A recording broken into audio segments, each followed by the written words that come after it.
Bismillahirrahmanirrahim. Par le nom d'Allah, clément, miséricordieux. Madame, mademoiselle, monsieur, chère auditrice, chers auditeurs, chers élèves et abonnés, j'ai le plaisir de te retrouver aujourd'hui pour cette 6e partie dans notre exposé. Je te souhaite de poursuivre ensemble à travers mon essai de réflexion qui traite de quelques sujets autour des mots de la société, MAUX, et que j'ai intitulé « Tout le monde peut tuer, question de circonstance » ou « Les signes prémonitoires d'une radicalité ». Dans ce présent ouvrage, dans lequel je t'en fais une lecture, je te propose d'étudier différents types d'individus qui vont chacun basculer dans un état plus ou moins grave, plus ou moins dangereux.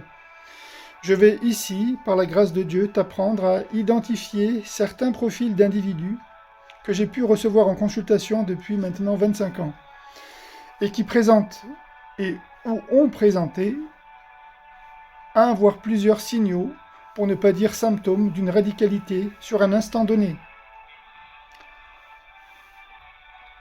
Tu vois à l'écran s'afficher le tableau synthétique qui correspond à des critères de patients que j'ai classifiés en 4 types, pour faire simple.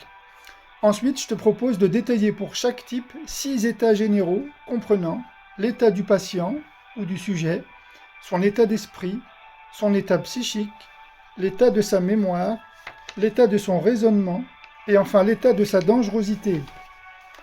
L'exemple du type 1, par exemple, est celui que je décris dans mon essai et qui présente une personne simple qui est présentée comme une personne saine de corps et d'esprit, plutôt normalement bien constituée et sans symptômes psychiques apparents.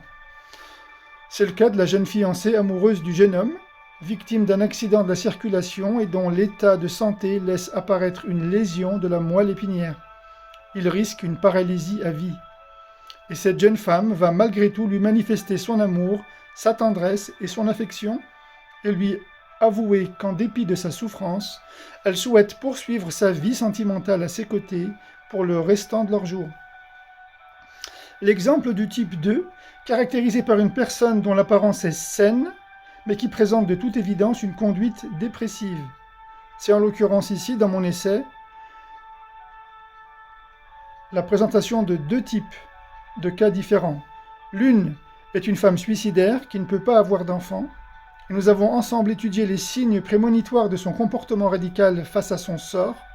On y observe le renversement de sa situation qui va être bouleversée par un choix radical de vouloir se donner la mort. Et un second exemple de type 2 décrit une jeune femme dépressive également qui est addicte à la boisson, à l'alcool, et qui, pour oublier ses déboires avec son mari infidèle, va noyer les souvenirs de sa mémoire dans la boisson. Là aussi, je décris les signaux de sa radicalisation, ainsi que son état de dangerosité, ses symptômes, et également les solutions pour se sortir d'une dépendance aux substances liquides, chimiques et diaboliques. Je te présente ensuite le type 3, caractérisé par une personne malsaine, qui présente un trouble évident du comportement, et dont l'état de radicalisation va décrire plusieurs situations. L'une d'entre elles est le basculement vers un acte terroriste. Je t'ai fait ici une liste assez significative des signaux avant-coureurs de sa radicalisation, afin de prévenir tout individu susceptible de passer à l'acte, et qui témoigne d'un état de non-retour. Enfin, le type 4, caractérisé en la personne fidèle et loyalement attachée à Dieu, dans son rapport à la vie, c'est l'homme de Dieu, l'homme ou la femme attachée à des principes de la religion. J'ai cité ici, éventuellement, au début de mon ouvrage, la personnalité du père Jacques Hamel, assassiné dans sa paroisse à Saint-Étienne-du-Rouvray, décapité par 2 jeunes terroristes. Mais c'est aussi la réaction d'Abou Bakr, qui annonce aux musulmans la mort du prophète Mohammed, paix et bénédiction d'Allah sur lui, et qui, dans sa mosquée, va relativiser sa mort avec le rappel que Dieu est vivant et qu'il ne meurt pas. Maintenant, dans cet épisode, nous allons étudier les conséquences de la maman du jeune victime d'un accident qui a provoqué une lésion au niveau de la moelle épinière, ainsi que la réaction de son cousin et de sa maman. La coranothérapie te présente ta chaîne YouTube pour une école citoyenne, pédagogique, associative et participative, ta première cyberécole en ligne intitulée Pacte, projet d'accompagnement corano-thérapeutique d'émancipation. École Pacte, projet d'accompagnement corano-thérapeutique d'émancipation. École familiale, gratuite, publique et à ciel ouvert.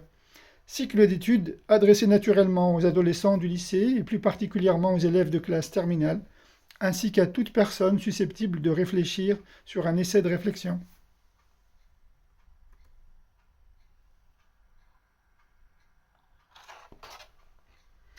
À présent, son cousin exécute le plan et il bascule dans le type 3. Pour rappel, le type 3 décrit une personne malsaine qui présente un trouble du comportement. Son état général est celui d'une personne qualifiée d'irresponsable et dont la conduite est condamnable. Quant à son état psychique, son état d'esprit est une personne avec une gestuelle anormalement calme et un esprit insouciant. Quant à son état psychique, c'est une personne avec un état psychique aliéné, mental, c'est-à-dire avec des modifications, des perturbations mentales, qui entraînent des modifications brutales de son comportement. Quant à l'état de sa mémoire, pour un profil de type 3, nous avons une personne avec une mémoire altérée et défaillante, qui ne sait absolument plus comment elle a vécu les événements. Enfin, son état de raisonnement, pour un profil 3, nous avons une personne incapable de raisonner intelligemment, c'est-à-dire dont la capacité intellectuelle ne dépasse pas celui d'un enfant. Et enfin, en ce qui concerne l'état de sa dangerosité pour un profil 3, nous avons une personne dont l'état général est trouble et qui présente des signaux aigus de dangerosité. Et c'est ce que nous allons constater aujourd'hui. Il se met à la manœuvre et débranche les fils de l'appareil qui maintiennent le patient en vie. L'alarme se fait immédiatement entendre dans l'hôpital. Les médecins enfoncent la porte de sa chambre, mais c'est trop tard. Son cousin avait bloqué l'accès des portes, s'enfermant ainsi avec sa tante et ne permettant plus aux urgentistes de pouvoir réaliser à temps un miracle. En entrant, il découvre un cadavre inanimé. La mère du patient est d'un calme irréel, anormal. Elle ne semble pas réagir au choc de la nouvelle de son fils. Elle répète inlassablement « Mon fils est mort maintenant ». Quand on la questionne sur ce qui s'est vraiment passé, elle répond seulement « Le Seigneur l'a rappelé au paradis ». L'épouse du cousin, qui est donc complice dans cette histoire, l'épouse du cousin du défunt interroge la mère du jeune homme décédé pour savoir si son mari y est pour quelque chose. Elle lui répond qu'il est un bon garçon, qu'il adorait vraiment son cousin.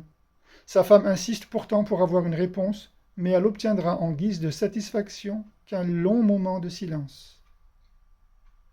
On comprend par là qu'elle va se murer dans un silence profond. C'est au parloir qu'elle est mise en relation avec lui, son mari. Il est inculpé d'homicide volontaire. À cette question, son époux répond simplement qu'il n'a fait que son devoir. Sa femme lui dit que ce qu'ils disent à son sujet est faux, que ce n'est pas vrai. Elle n'ose pas croire l'authenticité des faits. Quand elle lui demande des explications, car elle a le droit de savoir, elle se trouve face à un interminable silence de mort.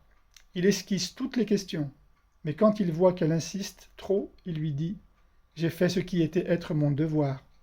Elle lui dit à son tour « Personne n'a le droit de se mettre à la place de Dieu ».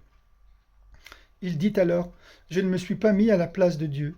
Mon cousin est mort avec dignité et c'était important pour lui. C'est tout ce qui compte. La suite n'est plus entre nos mains. » Elle tente de le rassurer en lui disant qu'elle trouvera le meilleur avocat, qu'elle veut vivre avec lui. Et là, vous avez le descriptif d'une femme de type 1, normalement constituée, saine de corps et d'esprit, et qui agit selon le droit et l'équité. Elle décide donc de lui avouer qu'elle veut vivre avec lui pour l'éternité, qu'il peut estimer que sa vie ne vaut rien, mais qu'elle est sûre du contraire. Il dit « Je n'ai pas besoin d'avocat. Je ne vois pas ce qu'il pourra faire pour moi. J'ai fait ce qu'il y avait à faire. Il n'y a rien d'autre à ajouter. » Et là, nous avons l'individu qui passe du profil 2 au profil 3. Le sujet ne veut pas se faire entendre raison. Il est prêt à en payer le prix fort. Observation numéro 1.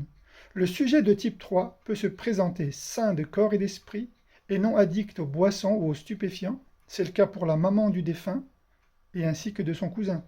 Cela n'empêche qu'il reste convaincu que son geste est sans reproche, c'est-à-dire sans conséquences pénales.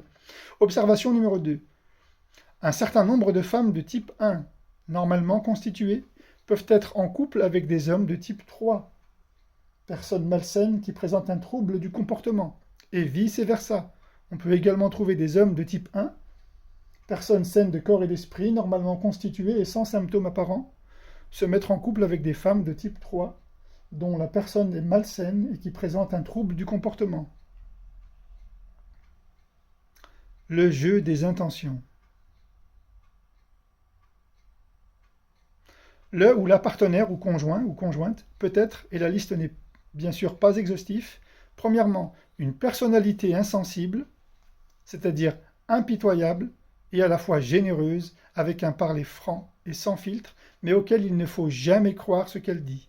Elle a l'art de cultiver à la perfection le jeu des intentions, c'est-à-dire qu'en fonction des individus qui se présentent devant elle, elle aura toujours une intention différente. Et pour elle, ce sera tout à fait normal. On considère que cette personne est alors affairiste. Elle trouve son compte avec tout le monde, pour ses intérêts. B. Une personnalité insensible, égoïste et insouciante, affairiste ou non. Elle ne se rend pas compte de ses agissements, elle est nombriliste, narcissique, égocentrique. C. Une personnalité ultra susceptible, mais croyante et conservatrice. Elle est extrémiste. Et enfin D. Une personnalité sensible en apparence seulement, généreuse, très habile pour ne pas se faire prendre, affairiste à outrance, n'a cure de l'amitié de son entourage, il pense uniquement au pouvoir. La vraie raison est en toi, le reste n'est que prétexte.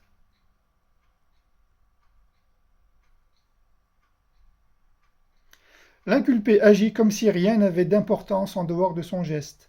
Il ne se montre pas du tout inquiet, ni pour lui-même, ni pour sa tante, qui traverse une dépression qu'elle couve par un mutisme. Au sujet de son cousin, voilà ce qu'il répond à sa femme au parloir. On ne peut plus rien faire pour lui maintenant.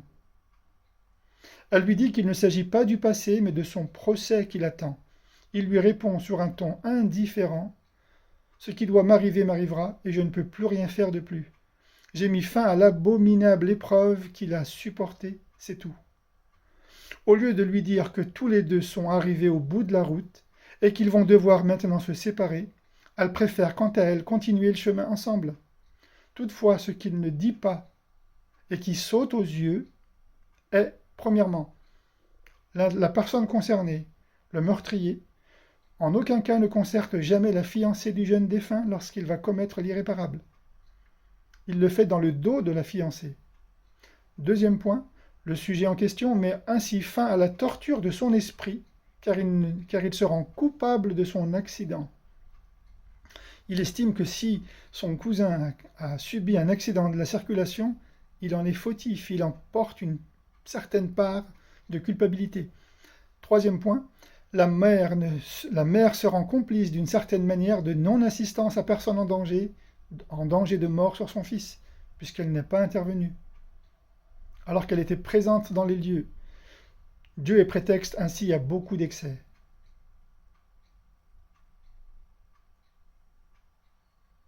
Notre sujet semble insensible et fier, insoucieux et impitoyable.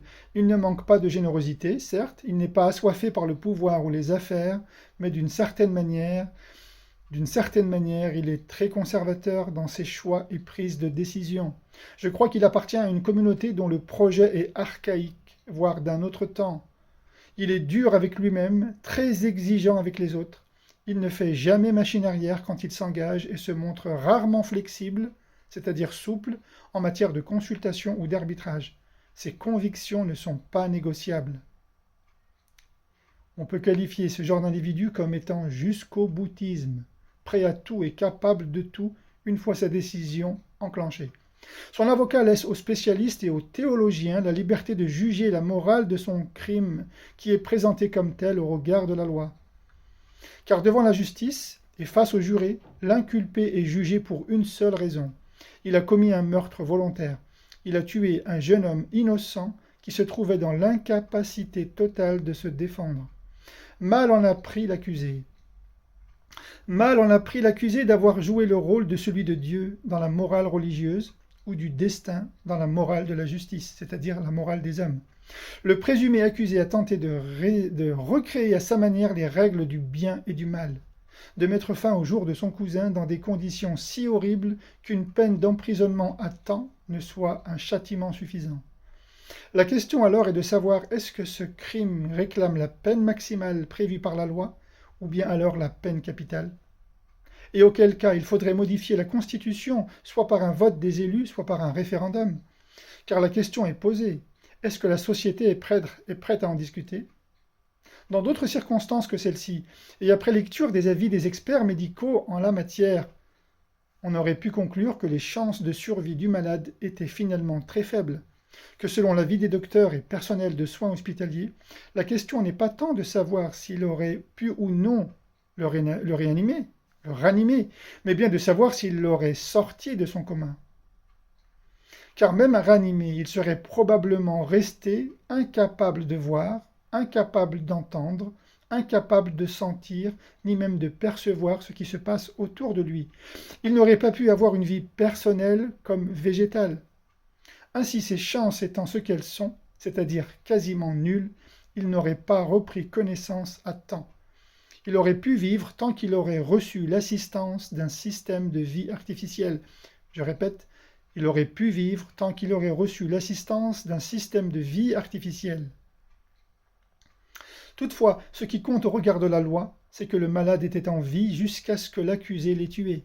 Et c'est la seule question qui pose débat devant un tribunal. Quant au fait de répondre de ses actes devant son Créateur un jour, et au devoir de présenter son examen de conscience, ceci est un concept d'ordre religieux, pas légal. Notre civilisation demande que ceux qui sont incapables de se défendre par eux-mêmes ne puissent pas être l'objet d'attaques mortelles. Je voudrais pouvoir l'approuver et dire que la décision de sa maman, de sa mère est juste, que son neveu a fait ce qu'il croyait être la meilleure solution, mais je regrette. Je crois qu'aucun de nous n'a le droit de sacrifier la vie de son prochain, quelles qu'en soient les circonstances. Le verdict dépendra bien entendu des jurés, mais toujours est-il que le juge peut avoir des préjugés sévères sur les antécédents de l'accusé. Étude du meilleur état possible sans recours aux substances et autres drogues. Pour se sortir de situation, il faut répondre très simplement à cette grille de lecture.